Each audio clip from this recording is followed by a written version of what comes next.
Wassalam alaikum à tous mes très chers abonnés, j'espère que vous allez bien, que tout va bien pour vous et que votre mifar se porte bien. Aujourd'hui, toute nouvelle vidéo, mais pour cette vidéo, je ne suis pas tout seul, je suis accompagné de Lia, salut, ma petite femme, et de Orla. Je la laisse pas trop par terre, sinon on va faire des bêtises. Ah ma beauté, que tu vas faire des bêtises. Mouah. En tout cas, pour cette vidéo, n'oubliez pas voilà, de mettre comme d'habitude le petit pouce bleu si la vidéo vous plaît. C'est ce que je vais vous dire. Vous plaît également aussi. N'oubliez pas la boutique 13X, ma petite boutique en description. N'hésitez pas à vous faire plaisir ou à aller jeter un coup d'œil. Personne ne vous demande forcément de dépenser, mais allez jeter un petit coup d'œil.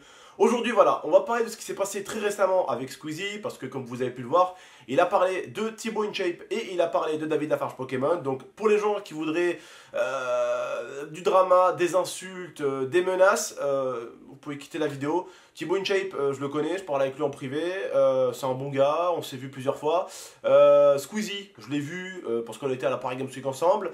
Et David Lafarge Pokémon, on s'est déjà pas mal parlé, donc c'est quelqu'un que je connais aussi. Alors, si j'en parle aujourd'hui, c'est parce que moi, une fois déjà aussi, à une certaine époque, il y a belle lurette de ça, je suis passé aussi sur une vidéo de Squeezie où il parlait des tendances, et forcément, bah, j'étais en tendance. Et Squeezie avait dit quelque chose qui n'était pas du tout méchant. Et il avait dit « Oh, en ce moment, en tendance, je vois beaucoup Momo, Momo, Momo, Momo, Momo. Sacré Momo. » Et il a rien dit de méchant, tu vois. Mais il a dit ça avec un ton ironique, où c'était pas forcément méchant, tu vois. Et les gens sont venus me voir en mode « Oh putain, Squeezie t'a clashé, Squeezie t'a clashé !» En mode, ils voulaient vraiment que moi et Squeezie, ou que moi je saute sur la gorge de Squeezie. Bref, ils voulaient qu'on se mange comme d'habitude. Et c'est exactement ce que certains, j'ai l'impression, cherchent beaucoup, non pas sur YouTube, mais sur Twitter. Certains, ils aiment voir deux vidéastes se bouffer la gueule. Et quand je parle de vidéaste, je ne parle pas forcément de quelqu'un qui crée un contenu à la Steven Spielberg. Je parle juste de gens qui font simplement des vidéos sur YouTube, que ce soit des vidéos dégustation, vidéos gaming ou vidéos prank, peu importe. Mais ils aiment voir des youtubeurs se manger la gueule. Ils kiffent ça. Squeezie, c'est quelqu'un que je regarde depuis très longtemps. Je suis sur la plateforme YouTube depuis maintenant, avant que je rencontre ma femme. Donc avec ma femme, ça fait 8 ans qu'on est ensemble. Donc ça fait depuis 9 ans, 10 ans que je suis sur la plateforme YouTube. Donc depuis 2009, 2008 à peu près. J'avais une chaîne avant, une chaîne de cinéma. Et après, j'ai eu une chaîne de foot. Et c'est après que je suis arrivé avec une chaîne donc gaming où je faisais majoritairement du Call of Duty et du GTA. Et c'est après qu'on a commencé les vidéos débats, les pranks avec mon petit frère où on se faisait un petit peu des sales coups. Et les pranks, ça arrivait d'une manière assez bête en fait. Ça arrivait d'une manière où mon frère m'a fait une vidéo à la con comme ça avec un sorte de troll, on appelait ça à l'époque. Et ça avait plu, c'est comme ça qu'on a attaqué un petit peu ça. C'est vrai qu'à l'époque où on a commencé un petit peu à faire du troll et des pranks, ça n'existait pas énormément. Après bon, ça a commencé à énormément arriver et Squeezie est tombé dessus au niveau des tendances. Et c'est là où Squeezie a commencé un petit peu à parler de moi, de mon petit frère et tout. Et c'était pas le premier à en parler forcément, mais c'est vrai que quand il a parlé de moi et mon frère au début, ça m'a un petit peu fait mal parce que forcément il y avait des gens qui venaient un petit peu insulter, se moquer et tout, parce que Squeezie déjà à l'époque était puissant. Aujourd'hui il est surpuissant. Et même si Squeezie fait une vidéo sur quelqu'un en disant pas forcément des choses méchantes, eh bien en fait il y a des gens qui vont s'attaquer à la personne en masse. Et c'est juste ouf parce que Squeezie, que ça soit sur David ou que ça soit sur Thibaut, il n'a pas forcément dit quelque chose de méchant. Bien au contraire, je connais Lucas, bordel, il faisait du MW3, il faisait des défis pimentés à l'époque. Hein, je m'en rappelle, je l'ai connu, il avait quoi 10 000 abonnés, 15 000 abonnés. Il passait sur des chaînes communautaires à l'époque. Donc je l'ai connu sur des chaînes comme Play Comedy Club à l'époque, ou même des chaînes comme la chaîne avec JLOL. Donc j'ai connu vraiment l'ancien YouTube. Donc j'ai connu vraiment l'ancien Lucas. Mais le truc c'est qu'aujourd'hui Lucas il a une puissance qui est tellement forte que, rappelez-vous la dernière fois, il avait dit qu'il y avait des mecs, des youtubeurs, des vidéastes qui côtoyaient des mineurs. Vous vous rappelez comment ça a terminé? Ça a terminé carrément à la télé. Pour vous dire la puissance du mec quoi. Il est vraiment très puissant. Moi encore à côté de lui... je suis vraiment rikiki hein, sur YouTube, hein. J'ai pas encore la puissance qu'il a, hein. Il a ma puissance x 1000 quoi. Et il a la puissance de beaucoup de vidéastes x 1000. En même temps c'est normal, c'est le plus gros youtubeur français. C'est ouf. Voilà, lui PewDiePie en Amérique, PewDiePie c'est dingue. Bien sûr tu as le droit comme tout youtubeur de t'exprimer. C'est pas moi qui te dira le contraire, moi j'ai toujours été pour que les gens disent ce qu'ils veulent sur internet. On a le droit de faire un petit peu ce qu'on veut, on a le droit de dire un petit peu ce qu'on veut, hein. Faut juste rester respectueux. Moi je considère que la vidéo que tu as fait franchement avec David Lafarge et tout, c'est une super bonne vidéo. C'est cool un petit peu de donner ton avis. Mais tu aurais dû en fait faire un peu plus de chaînes, je pense, pour pas que les gens se concentrent majoritairement sur Thibaut et David. Et le truc en fait, c'est que vu que tu as fait que deux youtubeurs, bah les gens un petit peu qui ont pas forcément un côté bon, se sont concentrés que sur les deux, tu vois. Alors que si tu aurais fait sur plusieurs autres youtubeurs, bah les gens ils seront un peu plus dispersés sur les youtubeurs, tu vois. Et on en aurait tous pris un petit peu plein la gueule, c'est normal, hein. Au moment donné, t'es puissant, tu ramènes un petit peu de monde partout, tu ramènes du positif et un petit peu de négatif sur les chaînes. Thibaut InShape, le truc c'est qu'il est tellement puissant lui aussi que forcément tu l'as pas fait très très mal, mais si tu regardes son espace commentaire de ses dernières vidéos, c'est horrible. Sur Twitter, il a fini limite en tweet tendance, si je dis pas de bêtises. Tu vois ce que je veux dire? Et la vidéo, c'est comme ça que je l'ai découvert. Donc, à un moment donné, t'es puissant aussi. Et il y a des gens, malheureusement, Lucas, qui aiment voir des youtubeurs se foutre sur la gueule. Même si toi, t'as rien fait, même si toi, t'as rien dit, les gens, ils vont essayer de mettre de l'huile sur le feu et ça va exploser. Alors après, oui, forcément, faut pas que ça t'empêche non plus de faire des vidéos, parce que sinon, tu pourras plus rien faire si c'est ça. Mais je pense qu'il faut faire attention quel genre de youtubeur tu peux cibler des fois, parce que c'est vrai que David Lafarge Pokémon, je pense que c'est vraiment pas le moment de le cibler. En ce moment, je vois un petit peu David, il a pas l'air forcément très très en forme, ça n'a pas l'air d'être les meilleurs moments pour lui. Je pense que c'est vraiment pas le genre de youtubeur sur qui on peut se permettre de faire un petit peu d'humour, parce que il est pas bien en ce moment, tu vois. Et je pense qu'entre vidéastes, il faut aussi comprendre, parce que t'es passé par là, on est tous passés par là, qu'il y en a des fois, ils ont des moments un petit peu durs dans la vie de tous les jours, et que c'est vraiment pas le moment de faire une vidéo où on peut ne serait-ce que, même si c'est pour rigoler un petit peu d'eux, vaut mieux prendre quelqu'un d'autre, quoi. Tu vois, quelqu'un qu'on a l'impression qu'il va un peu mieux. Parce que je pense qu'il faut vraiment un petit peu cibler les vidéastes sur lesquels on fait des blagues, parce que t'en as certains, ça se voit moralement, les pauvres. Ils sont pas bien, tu vois. Thibaut Inchep, il est beaucoup trop puissant pour que ça lui fasse quoi que ce soit. Bien sûr qu'il va prendre un peu des patates à droite à gauche, mais il est beaucoup trop puissant. Donc Lucas, tu restes quand même pour moi le plus gros youtubeur FR.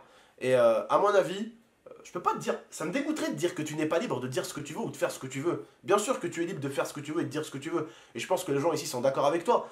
Mais je pense que tu devrais juste un petit peu plus peut-être contrôler les choses. Parce que je pense que c'est pas assez contrôlé, quoi. Le truc, c'est que, voilà, quoi. Qu'est-ce que tu veux dire? Ben, je pense que après, il fait ses vidéos comme il Bien sûr, l'entend, il est bien sûr, libre. bien sûr. Mais des fois, il devrait prendre un petit peu plus de pincettes. Voilà. Parce que c'est tourné à l'humour, mais tu sens que des fois, il y a un petit pic par-ci par-là. Voilà. Donc, il faut prendre un petit peu Donc, plus de donc pincettes. attention, hein, Quoi. moi je suis un abonné, hein, personnellement, tu regardes sur ta chaîne, j'ouvre mon abonnement, je suis abonné peut-être depuis 56 ans à ta chaîne, hein, pour te dire le bail, tu vois. Mais attention, moi aujourd'hui, il y a des abonnés qui me donnent beaucoup de conseils, il y a des abonnés, ils ont 27 abonnés, 30 abonnés, ils font des vidéos sur moi, toujours bon à écouter, toujours bon à essayer de comprendre. Il faut toujours écouter les gens, hein. C'est pas parce que le mec est plus petit que toi qu'il est plus con, c'est pas parce qu'il a moins d'abonnés que toi qu'il est plus con. Les conseils sont toujours bons à prendre, après soit tu t'en sers, soit tu t'en sers pas, mais les conseils, ça te fait toujours un petit peu des balles dans ton chargeur. Voilà. Moi, je trouve que c'est toujours intéressant. Moi, ce que je devrais dire, c'est que c'est vrai qu'au bout d'un moment, Lucas, hein, je vais te dire la vérité, au bout d'un moment, avec David, on a l'impression que tu arrives à un moment donné où c'est un petit peu de la moquerie. Tu vois ce que je veux dire ou pas, Lucas? Ça, il faut que tu fasses un peu plus attention, parce que quand les gens constatent qu'il y a un petit peu de moquerie dans ta façon de faire, bam, tu vois, ils vont tout de suite se dire on va se moquer. Mais attention Lucas, t'es encore libre de faire ce que tu veux, bon, encore je suis libre moi aussi de faire ce que je veux, et je suis pas là pour te dire ouais tu fais de la merde, ou ouais, oh, on me dit tout le temps que je fais de la merde aussi, et j'en fais aussi, c'est pas grave, c'est pas grave, j'assume le truc, c'est pas un problème, je fais ci, je fais ça, je fais du putaclic, j'assume totalement, c'est pas un problème, tu vois ce que je veux dire? Je prends sur moi, j'écoute les gens, j'écoute les bons conseils, je marche avec les bonnes personnes, c'est pas un problème Lucas, et personne ne devrait te dire ce qu'il faut que tu fasses ou pas, mais je pense que les gens, comme moi, comme tout le monde, ils peuvent quand même nous dire ce qu'on devrait faire et pas faire. Juste par conseil. Voilà, c'est pas des ordres, c'est juste des conseils. Et moi, je pense que par conseil, tu devrais juste faire les choses un peu plus avec pincette, parce que tu es beaucoup trop puissant. Et au bout d'un moment, même Amixem, on a rigolé de ça, il a dit, mais maintenant, je suis tellement puissant que je vais créer une autre chaîne pour que je puisse dire plus de conneries, pour que je puisse être un peu plus libre de m'exprimer. Et il a créé une autre chaîne pour déconner, et il y avait trop de monde dessus. Il a dit merde, je vais en recréer une troisième alors. Il en a recréé une troisième, et il a dit merde, il y a encore trop de gens. Alors je vais en créer une quatrième sans le dire. Et il a créé plein de chaînes, la alpha, la bêta. Je pense que vous êtes au courant un petit peu qu'Amixem a fait ça. Pourquoi? Parce qu'il s'est rendu compte en fait qu'il a beaucoup trop de pouvoir. Et il s'est dit putain, j'ai tellement trop de pouvoir et tellement trop de gens qui m'écoutent qu'au bout d'un moment j'ai envie de faire une autre chaîne un peu secrète où je peux dire un peu ce que je veux, je peux un peu plus ouvrir ma gueule, tu vois, sans pour autant faire des dégâts à droite à gauche. Ou Amixem est beaucoup moins puissant que toi, mais il s'est rendu compte déjà qu'il avait une puissance colossale, que moi aujourd'hui je suis encore loin d'acquérir. Donc je pense Lucas que t'es encore, enfin à mon avis pour belle lurette, t'es le numéro 1 français, que ce soit en termes de vues ou en termes d'abonnés aujourd'hui, et on le sait tous, dans nos abonnés, moi comme toi, on a des abonnés qui nous apprécient tellement, et des fois même si on a tort, eh ben, ils vont être avec nous. Et ça, tu le sais très très bien. Dans nos abonnés, on en a qui sont comme ça. Même si on a tort, ils vont être avec nous. Parce que c'est des gens qui sont beaucoup trop attachés à nous, même derrière un écran. Donc ils pourront pas toujours nous rappeler, nous dire hey, non, tu déconnes là, tu déconnes. Ils nous aiment trop pour ça, certains. Certains nous aiment beaucoup trop pour nous dire des fois où on va, où est-ce qu'on va trop loin ou quoi. Et j'ai vu dans l'espace commentaire, beaucoup disent quand même que ouais, au niveau de David, des fois tu t'es un petit peu lâché quoi. Faut juste faire attention. Je suis pas là pour te dire ouais, t'as fait de la merde. Non, non, je suis pas là pour te dire ça. Je suis juste là pour te dire fais attention quoi aux gens parce que peut-être un jour ça peut aller vraiment loin. Malheureusement, j'aimerais pas que ça aille loin ni pour toi ni pour la personne, mais un jour ça peut aller loin quoi. Parce que t'es très puissant. Voilà, c'était juste un conseil, c'est pas un ordre. Je te dis pas ce qu'il faut que tu fasses ou quoi, loin de là.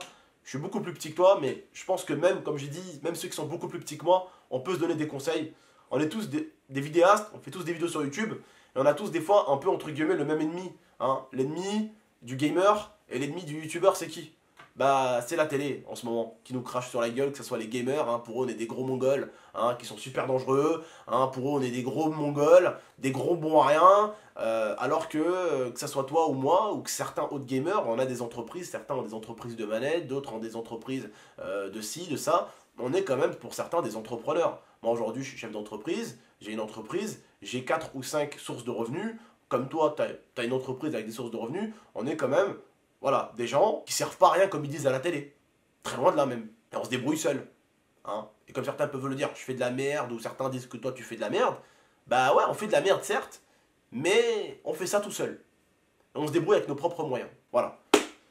Je sais que j'ai beaucoup tourné en rond, j'ai pas trop voulu juste parler de la même chose. J'ai voulu juste parler ce qui encercle tout ça. Moi, comme je dis à l'époque, hein, il avait parlé de moi, il avait rien dit de méchant, mais les gens, voilà, ils sont venus directement. Ouais, Squeezie, t'as clashé, nanani, nanana, c'est un truc de ouf, et nanani.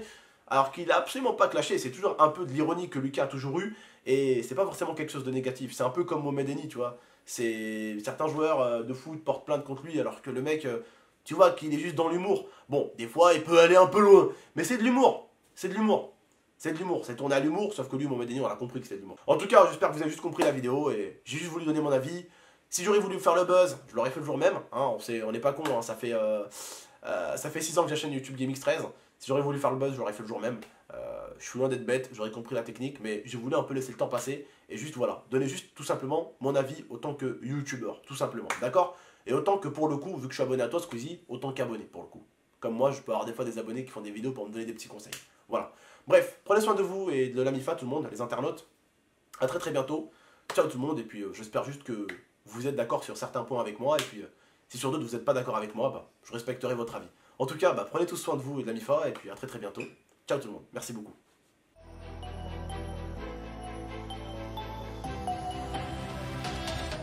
Gaming